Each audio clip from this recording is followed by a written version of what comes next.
One of the things I write about in the energy game are the early warning signs. And I think that when you are in it and you are in that experience, and I was in it really deep, I was just ignoring those signs. And I was under this false belief that if I just keep pushing through, like I will be okay and I'll come out the other side. And if I just work really hard, and if I then work even harder because I'm getting diminishing returns because I'm so exhausted with the 60, 70 hour weeks that I was doing, I just need to get through this.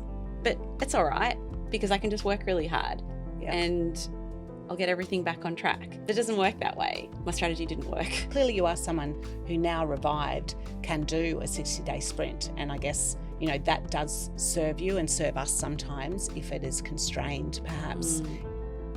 This podcast is recorded on the lands of the Camaragal. We pay our respects to elders past and present. Welcome to First Read. Hello and welcome to First Read, the meeting ground for big ideas.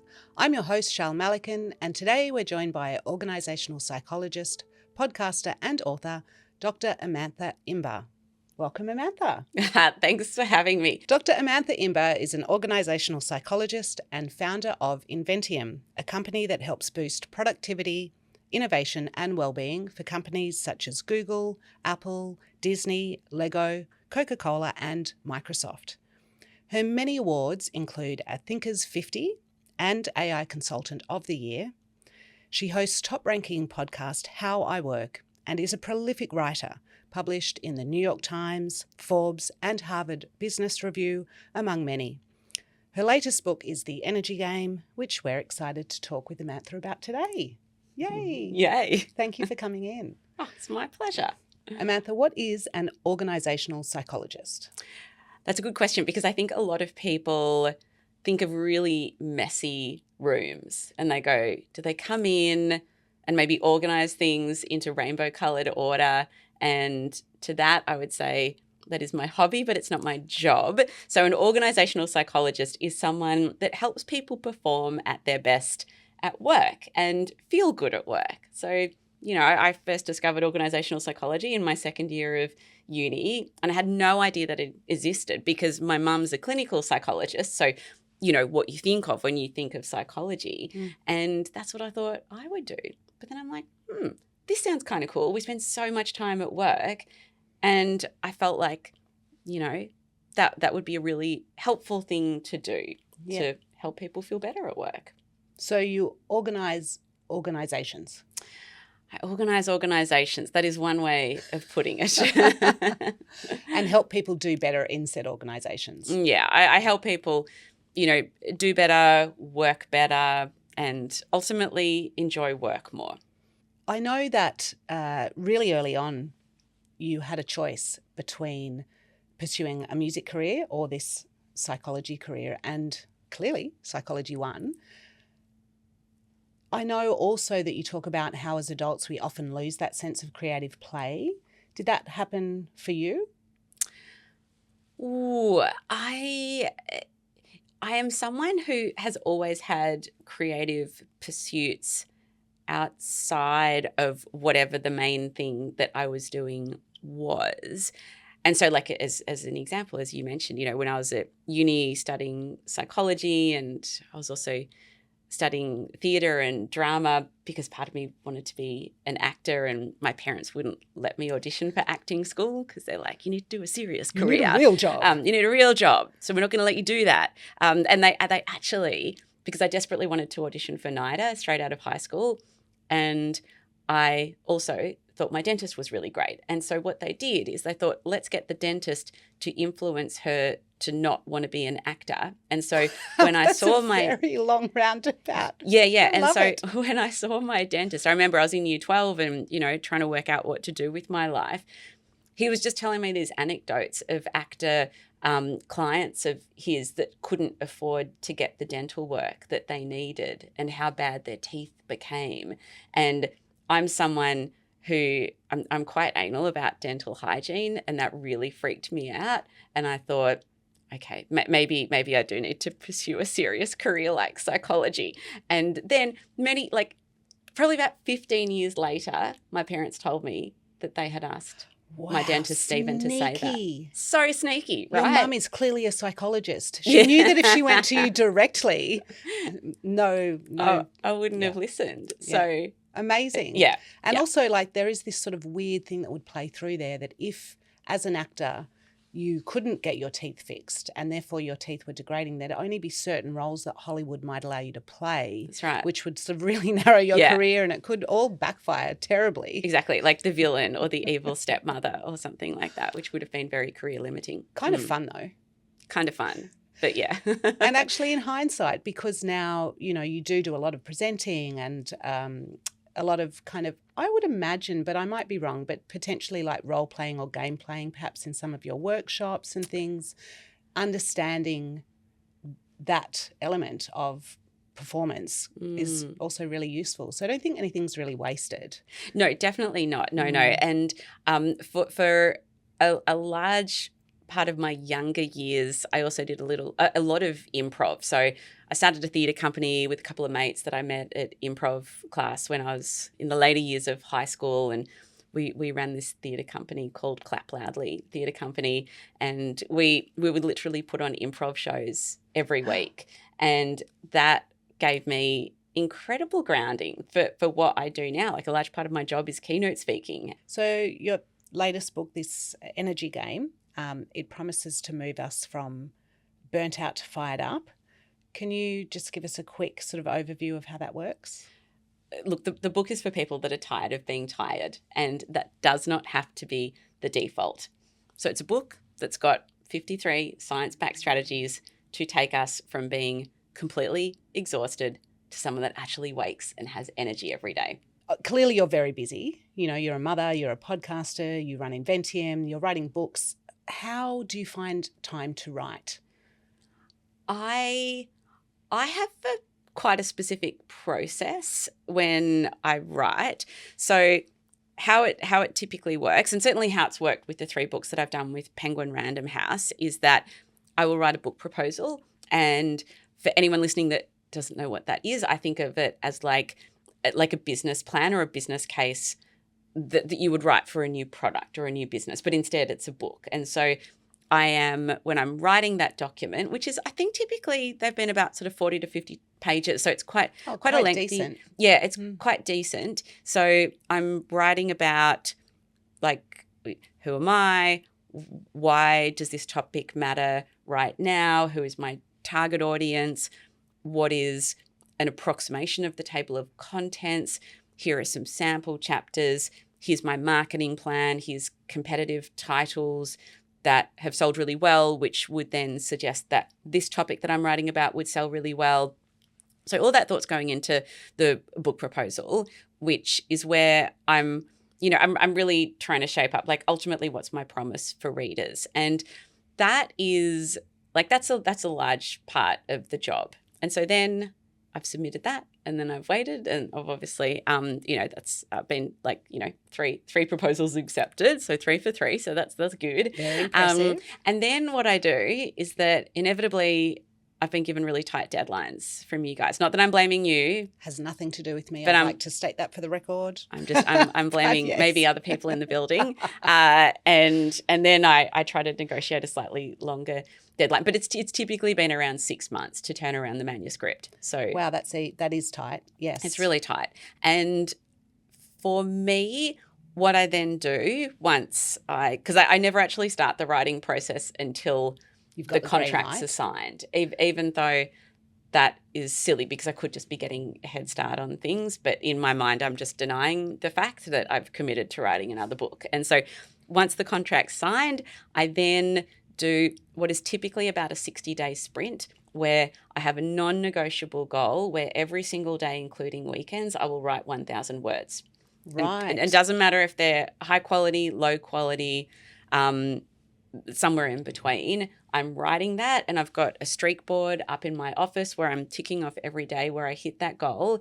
And not only am I writing, but I'm typically researching for several hours as well. So they're quite they're quite big deep work stints. They're probably about like 3 hours of very deep focused work where everything else is just put away, is about all my brain can manage. But what that then means is that 2 months into my 6-month process, I've got a first draft of a manuscript. And for me, the editing process is probably the most enjoyable part. I kind of I feel like, I do a tiny bit of pottery. I'm not good, but a pottery analogy works for me. It's like I've kind of shaped the sculpture that I'm making, but now I'm making all those little detailed adjustments that are going to really turn this into something that I'm really proud of. Yeah. And so I love that editing process, and then I kind of get in flow, and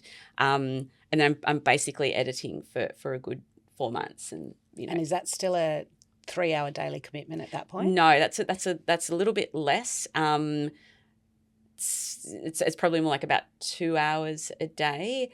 But then I also sometimes let myself have weekends off. I just find, which I know is like, who is this type A personality? But I find that when I'm trying to have a new habit, and for me, book writing is all about habit building, because otherwise the manuscript doesn't get done, because I'm running a business as well. Exactly. And hosting a podcast and raising a child, being a good mum, good wife, good friend, all that sort of stuff. It just doesn't get done. And I find it really easy if more days become the exception rather than the rule in terms of the rhythms that I have when I'm on a deadline, then it just falls by the wayside, and I don't make the progress that I inevitably need to make when I've got this deadline staring me in the face. And that 60 days sprint to start off really builds that momentum, I imagine. And then maybe you can have a few more days in between where you can take off, or as we know in the editing process, you'll make your own edits, and then at some point it'll come to your editor, so you get to have a little reprieve at that moment, hopefully. Yeah. Maybe that's where the weekends, short holiday comes in. But of course then you're running your business, so. Yeah. So are you an early morning regular or late? Always early mornings. And also because the reality is I'm running a business at the same time as writing a manuscript. And the Energy Game actually was out of the last 3 books, so the Energy Game, Health Habit and Time Wise, this was the only one that I've written where I've been running the company. So I've been in the CEO role, whereas the other 2 I wasn't in that role, which not surprisingly makes it easier to write a book when you're not running a company. But with this one, I would generally start writing at about 7 a.m. unless I was on school drop-off duties. And I would just go till about 10 a.m. And then at 10 a.m. it's like, okay, time to be a business owner again. What am I doing? What do I need to do? Yeah. That's really helpful. I do know a lot of people have the ambition to do what you're doing, and that to kind of really break it down and make it structured like that helps possibly make it more achievable, because you know what you're doing. And I think that incredibly, like a 50-page proposal, that's incredibly in-depth, which means that you have a solid plan so that you can show up to each of those sessions with a really clear focus as well. I imagine that would really help to be kind of targeted and efficient and get through. It does theoretically. It did not help with the Energy Game, because I must say that was like by far the hardest book to write. And I can't even remember what I put in the proposal, but I'm pretty certain that the proposal does not match this book, because as I got into writing it and researching it, I just started seeing all these logical flaws with the proposal and the structure that I've mapped out. And I'm like... Do you also think possibly, and I know you write about this in the book, so I'm sort of not asking this out of turn, but given that you experienced your own extreme burnout, and that maybe was part of the basis, that's a really brave thing to do, to come and say, look, I've been through this, and actually instead of ignoring it or kind of sweeping it under the carpet, I'm actually going to face it, I'm going to deal with it, and I'm actually going to share it publicly. Do you think that might have been part of the challenge as well? It's funny, because I, like, with the stories that I share in the Energy Game, it's definitely my most personal book, and the stories that I share are very personal, and 2024 was just like the most horrible year that I've had at work. But I think where, like, the thing that makes me decide should I share this very personal story is will it help other people? Because quite frankly, I don't think that there are a lot of leaders that are sharing this kind of experience, nor are there a lot of psychologists or other mental health practitioners sharing this kind of experience. And I think it's easy to see either of those roles as kind of superhuman. Well, look, they seem to be thriving. They help other people with their mental health. So surely they're fine. But like a lot of the time, certainly a lot of the psychologists and a lot of the leaders that I know are not. And I think that by sharing the stories that I've shared in the book, I would hope that it makes it more relatable. But also, it's like I just hope that it makes people feel seen and kind of normalize what they're going through. Yeah, I mean, that would have been an interesting place for you, and I guess part of the journey, given that you are trained, like you're an organisational psychologist, you have the education, you have the training, you've successfully managed to run your company and give this advice to other individuals and people within organisations, and yet you find yourself in 2024 with a business that is not achieving, that has morphed into something you don't recognise, and you yourself have really lost all your mojo. How and why do you think it got that bad, given that you've apparently got all the tools? And this is really helpful for all of those people who would be like, well, actually, I know I've got the training, I do these things. But what happens? What's the disconnect there?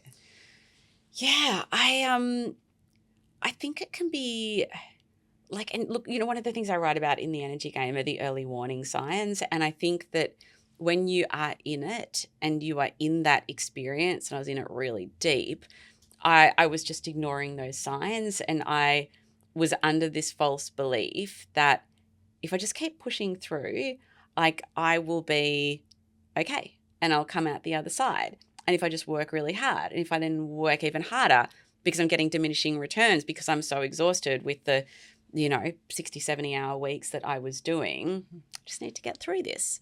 But it's all right because I can just work really hard and I'll get everything back on track. But it doesn't work that way. So, my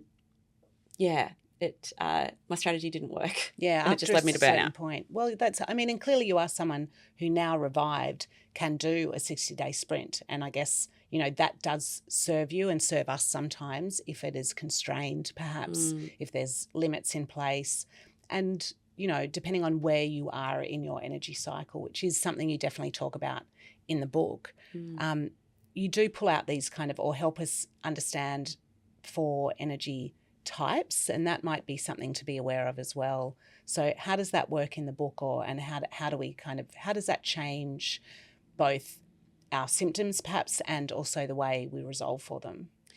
Yeah, so the 4 energy types came out of me researching why, like, what are the different reasons why people would experience, chronic depletion or at an extreme burnout. And what I learned through digging into the research and then validating my ideas on 1,300 guinea pigs who took part in this energy experiments that I was running while I was writing the energy game, because I wanted to test all the strategies out in the real world, is that there are a couple of different dimensions. And so, like, if we imagine a 2x2 matrix. So firstly, in terms of where our focus, is at any point in our life, and I will add these 4 energy types, they're not fixed. It's not like, people think about like the Myers-Briggs, MBTI and go, I'm an ENFJ or whatever. And that's just my type for life. It's not like that. With the energy types, you're in a season and your type changes. So firstly, we can either be more in we mode or me mode. So me mode is where you're prioritizing your own goals over other people's. We mode is the opposite, where you're prioritizing, maybe your family, your kids, your aging parents, your teammates' goals over your own goals. And whether you're in we mode or me mode can determine where your energy, if you take either of those modes to the extreme, where your energy might be getting burned out. Then if we look at the other kind of continuum, we can be motivated by ambition, so the desire to achieve and grow and kick lots of goals, or we can be motivated by anxiety and the need to, reduce errors and mistakes and avoid failure at all costs. And so if we look at how that maps onto a 2x2, we then come to our 4 energy types. Right. And so certainly the energy type that I was in during this year of burnout is what I call the achievement addict. So I was in me mode. I was thinking about my own goals, my company's goals, and I was very much ambition driven because I was determined to get us out of what was not, in many ways like a good position for the business to be in. So I was taking that to the extreme, and that's where my burnout came from. A second type is the overcommitter. They are also ambition driven, but they are in we mode. So my husband is a classic overcommitter where he just wants to help everyone and do as much good in the world as possible, but he overcommits. Like he takes that to the extreme, and then when he does that, he's absolutely exhausted and has no energy to give. Then we've got perfectionists who are in me mode, but they're anxiety driven. It's like, let me not make any errors. Let me quadruple check even just the simplest of emails that I'm sending out. And again, taken to the extreme, perfectionism is exhausting. And then finally, we've got people pleasers who are in we mode, but they're anxiety driven. They're the kind of people that, must avoid conflict and letting people down at all costs. So they're helping others, but it's coming from a place of anxiety as opposed to ambition. Mm-hmm. And they're the 4 types. And I guess, each of those elements, as we've said, when they're working well, can be fantastic. But if you push them to the nth degree and everything else is set aside, left aside, you don't have time, if you're in me mode, to have a lovely dinner with your partner or spend time with your dog, or if you're so busy caring for your elderly parents and your children and your neighbour that you're not actually, giving any time to your own well-being, that becomes a problem. Yes. So which type did you see yourself in, out of interest? I also have been through a period of extreme chronic fatigue, and that was also me being ambitious and me driven. Like I was really goal driven at that point. I was trying to do some ambitious things on the sports front and the career front, but also what really threw me in the gutter was that it then coincided with a really big time on the family front. And so when that came in, and then I had to be both a we and a me, and there was just literally no time for anything. And I was completely depleted from an exercise perspective. I was completely over-exercised.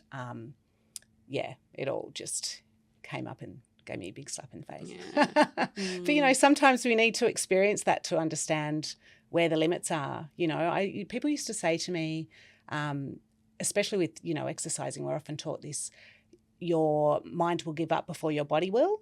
And I can say that actually my mind is definitely stronger than my body, and my mind drove me to extremes that I should have known better.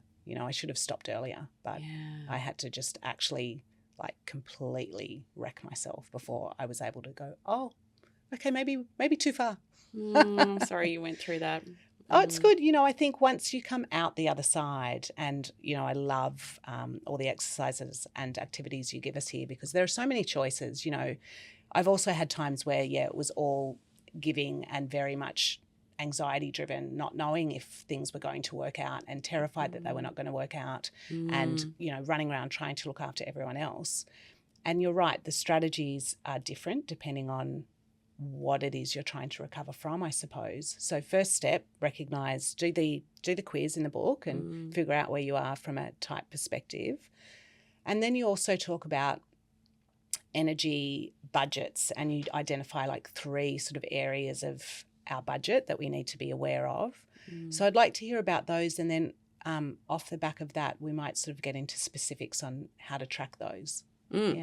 Yeah. So what I was finding is when I was listening to people talk about how tired they were, and when I listen to myself talk about my own energy, it feels like it's this one abstract concept, energy, like, oh, I'm so tired, I'm exhausted, I'm, got no energy for blah.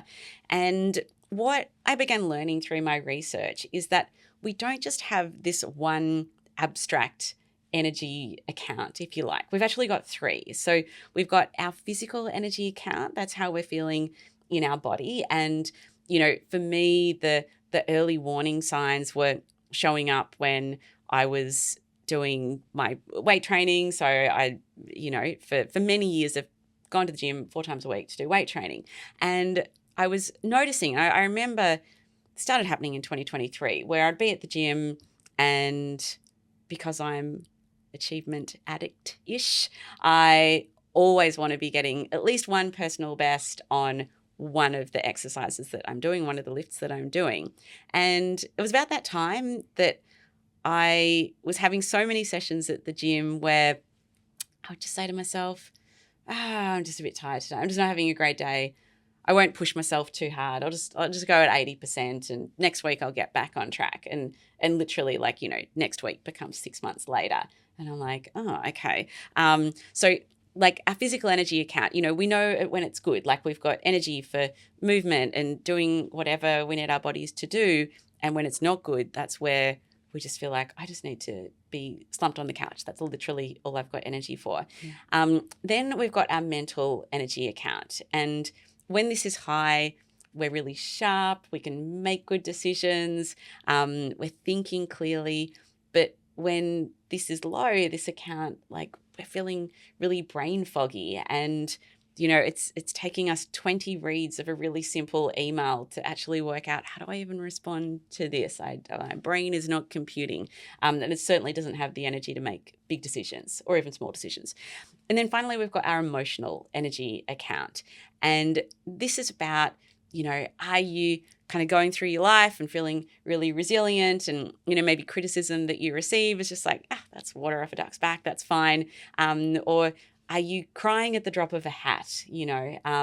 Are you sort of seeing the world through like murky brown coloured glasses? And for me, all those accounts were very in deficit for me, but I'd say the emotional energy account was the worst. And I didn't even think about my emotional energy. I didn't even think, is that even to do with energy? But it certainly was. And I found, during 2024, like that it just, anything would trigger me. And not too many days went by where I just wouldn't be crying at my desk because of some critical email I had received or some mildly annoying news. Everything just felt really insurmountable. And really personal, even though it maybe wasn't. Yeah. I wonder if is it what we're doing or not doing specifically in each of those avenues that depletes us?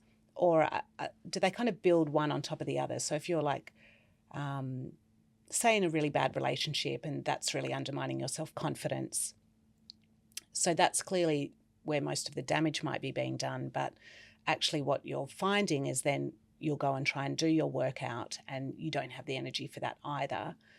So I would imagine that, no matter where the problem is coming from, it does affect all of those 3 arenas. But by paying attention to each of them, we can kind of build them back up. So what's the strategy there? Yeah, so this really interested me when I was writing the energy game, and absolutely those 3 accounts are interrelated. But what I found when I was running the energy experiments and I was getting people to complete an energy logbook, which is also in the energy game, where I'm getting people for a week just to track their physical, mental, and emotional energy accounts and how has that been for you during the day.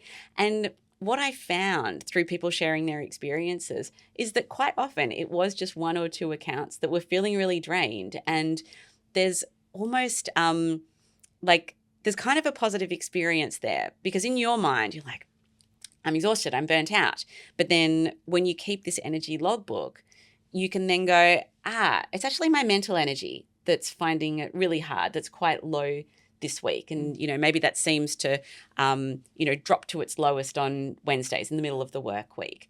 And then it allows you to be more targeted with how are you improving that? But you can also look on the bright side and go, well, at least my physical energy was okay today. So it's not all it's not all shot. Yeah. Do you get them to consider what they're doing as well? So they're logging how they feel energy-wise on a physical plane, are they then on the same day looking at, oh, I went to the gym or I did this long walk or I slept in?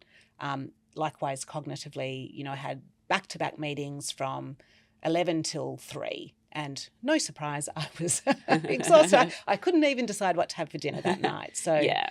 Yes, it's definitely contextual. I mean, the first step in any kind of experiment is setting a baseline. So don't overcomplicate it. Just think about those 3 energy accounts, use the energy logbook in the energy game, and just see what is going on. Don't even worry, like, you know, the greater context, because often that can just take too much energy to, you know, capture even more data. But then, you know, as we got further into these energy experiments that I was running while I was writing the energy game, people would then get to pick a few strategies that they would play during the week.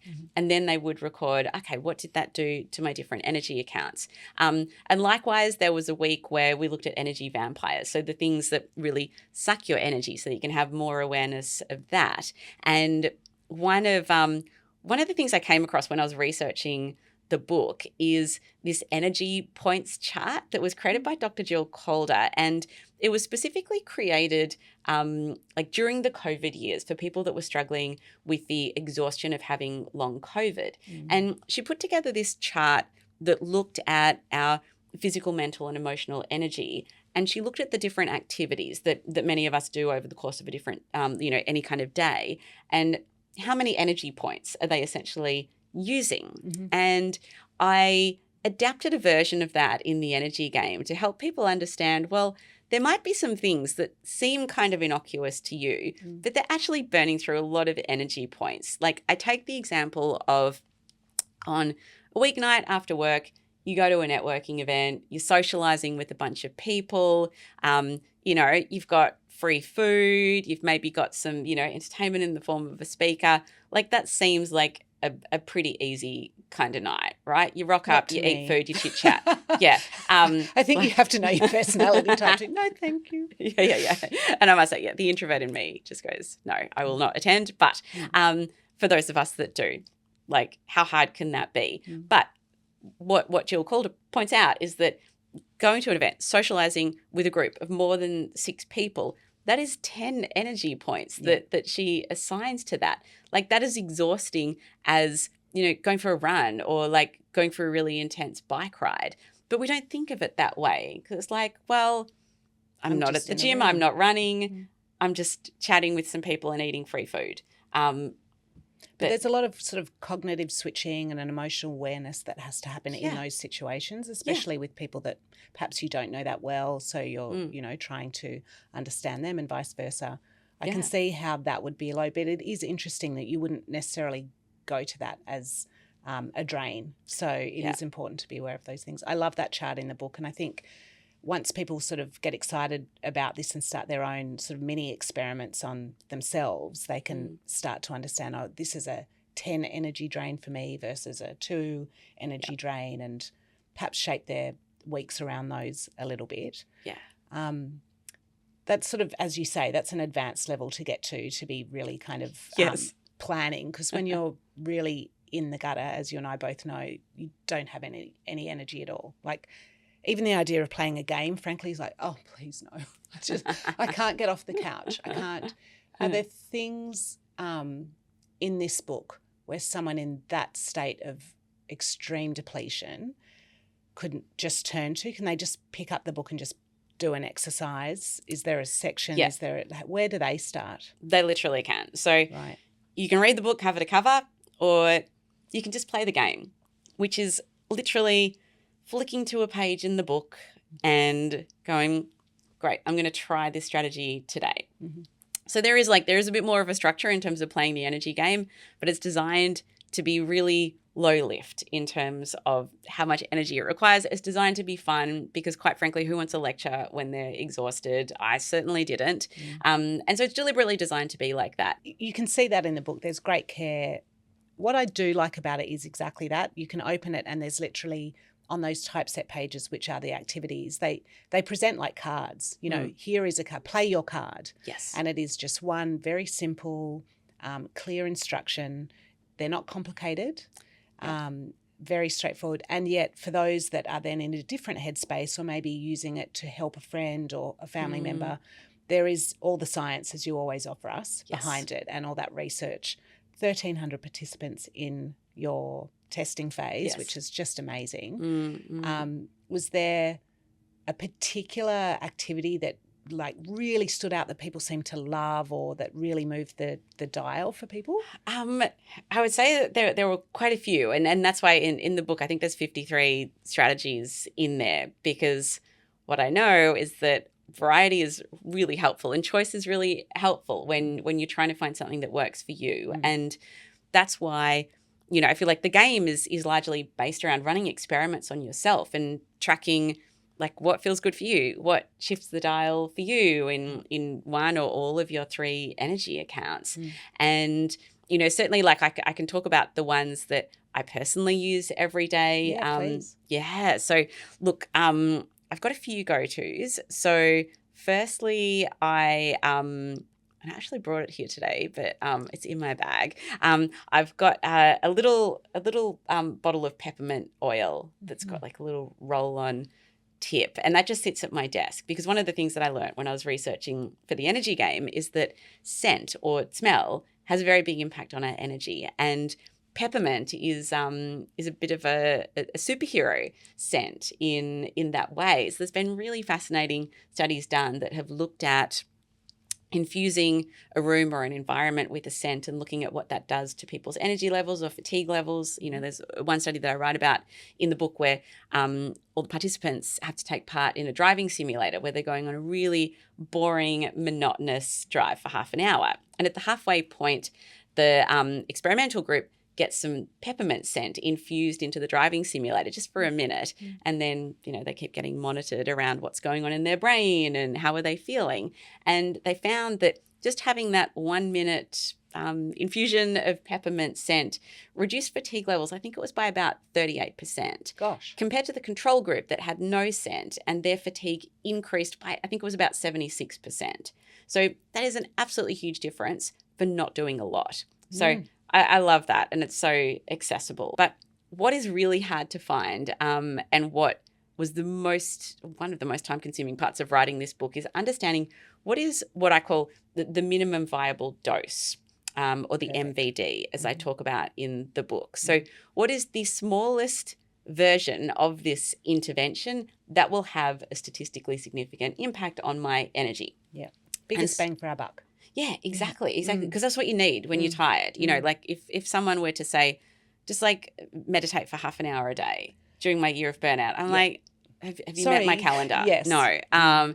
So one of the things I've always been interested in is cold water immersion, or CWI, as they call it in the research. And I am someone that I'm never going to get in an ice bath. And when I'm having a bad day, I do not have time to go to 7-Eleven and get some bags of ice and chuck that in my bath. That's not going to happen. And so I was curious, like what is the minimum viable dose of cold water immersion that I can use to get energy back? And so I found a couple of cool things. So I found this one study that looked at what is the impact of, after your warm shower, just adding a few seconds of cold water right at the end. And what they found is that adding 30 seconds of cold water to the end of your otherwise warm shower is enough to kind of feel like you've had a shot of caffeine and give you a really big dose of energy, which is awesome. Also helps with immunity as well. So the people in that group took a lot less sick days than those that just had 30 seconds, that's all. 30 seconds, so we don't that's have all. to go full immersion into an ice tub, and I can't do that. I got up to my knee max. Yeah, I can't even do that. But 30 seconds in a shower, I could probably handle. It's doable. Like I had to work up to that in 5-second increments, and like I'm screaming. I mean, I should be doing proper breathing techniques, but I'm just screaming my way through that instead. But like I know that on mornings where I'm struggling, if I just do that at the end of my shower, I am full of energy. Another one that is even more accessible is just splashing cold water on your face. It's just for a couple of minutes. Or another alternative, because if you are someone that wears makeup during the day, maybe you don't want to do that. So I've also got this really cool, it's like an eye mask, but it's made of ice. And so you put it in the freezer, and I just take that out, pop that on my face for a couple of minutes, and that is all it takes based on the research to give me a hit of energy so that I can keep on going. So there are a couple of things from the boost category of challenges in the book that I use a lot. When I'm thinking about the rest category, so there's boost strategies, there's rest strategies, and there's protect strategies. How do we protect our energy from leaking? So in terms of rest strategies, the one that I use most often is what I call the silent walk. And this comes from some research that was I thought it was quite cool when I read it. So they got a bunch of people in and they asked them all to go for a 12-minute walk, just like through a local park. And one group were asked to take their phones and actually use their phones and, read stuff on their phones as they walked, as so many people do. So just permission to be your usual self, like basically. Permission to be your usual self. Right. I mean, we're recording this in Sydney, and I know when I walk down George Street in Sydney's CBD, that describes most of the people that are walking down George Street. And then there was a group that were not allowed to take their phones or any devices on the walk, literally no stimulus. They just had to wander through this park and just be. And then they measured a whole bunch of things when everyone got back from their walk. And not surprisingly, they found that those that didn't take their phones returned feeling more recharged. Their well-being was a whole lot better. They felt more present in the world, all the things that we want, all the things that are going to be very restorative. And, we might go, yeah, well, of course. But what I love is, firstly, that was a short walk, 12 minutes. And I imagine we could probably get away with 8 to 10 minutes. I don't think that's going to make a huge difference. And for me, I use that so much. I will go on a silent walk most days where I will leave all stimulus at home. When I'm, particularly when I'm feeling like I'm reaching a stuck point or I'm in a procrastination loop at my computer, I'll be like, okay, it's time for a silent walk. And I'll just go for a walk around the block and I will literally have nothing going into my eyes or ears other than the surrounds of my local area. And I will come back and I will feel like someone has just plugged my brain into a charger and I'm back at 100%. Yeah. So I use that a lot. Yeah. Mm. And the one of the great things, I think, as you say, as you progress and you've got a final section for advanced players, as you like to call them. So those of us who've managed to kind of somewhat recharge and get a baseline going again, I imagine sometimes stacking those things can be really helpful. So if you've got the sort of cold eye mask, but then you're doing a 10-minute meditation, you can get those two things together. Or if you're doing your silent walk around the block, perhaps with your dog, and you come back and then you pat your dog. I know that having touch therapy with animals is really helpful. So again, really small achievable things. Yeah. And I do love the idea of stacking. I found that in the energy experiments, this seemed to happen naturally. People were just doing that. They, there's another strategy in the rest challenges that I call the awe pause. And it's the impact of experiencing that sensation or emotion that is awe, where, you confronted with an awe-inspiring image or video or view or music. And it brings on that sense of awe where we kind of feel small, but in the best possible way. And our perspective is reset and it kind of gives us goosebumps. And even just feeling that sensation of awe for just 1 minute is enough to recharge us. And so I would have people taking part in these energy experiments who'd go for a silent walk, but then they would just be paying so much attention to the world around them that they would have these moments of awe where they would just, notice the details in nature or, something really beautiful on their walk. And so, often with these research studies, they're just focusing on one variable, but it stands to reason that if we can stack a few of them, we're probably going to reap even bigger benefits. Yeah. And knowing that these are having a positive effect too, sometimes I think just that awareness piece can really help, because I know a lot of, especially with how I work, it's a lot of productivity and kind of focus. You would work with a lot of high performance people who would, in theory, like you did, know all these strategies for well-being, know how important it is. Their company is running sort of programs for it. And yet the first thing they set aside is their well-being. Have you got a hot tip for those A-type performers who will set aside well-being? How do they stop overworking? I would say the protect strategies would be very useful for those kinds of people. And they definitely were for me.